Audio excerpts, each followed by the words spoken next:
Dar es Salaam. Ewe Mwenyezi Mungu, kwa niaba ya nyoyo zilizohudhuria hapa, nimetangulizwa kukuomba wewe, ilhali tukiwa tunajua hakuna kilichotengenea na kufanikiwa isipokuwa kwa utashi wako, lakini vile vile hakuna kilichoharibika isipokuwa kwa utashi wako.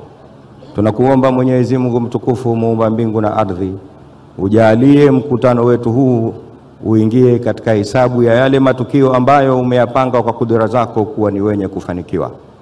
Mwenyezi Mungu, tuna mengi katika mioyo zetu ambayo hatuwezi kuyataja yote kwa ndimi na vinywa vyetu, lakini kwa kile wewe ni mkwasi, ni mjuzi wa kile tunachokitaka na tusichokitaka, tunakuomba utupe radhi zako nyingi na kheri nyingi katika kila tunachokifanya katika sayari hii ya dunia. Banjara Takago, Simba Bahari.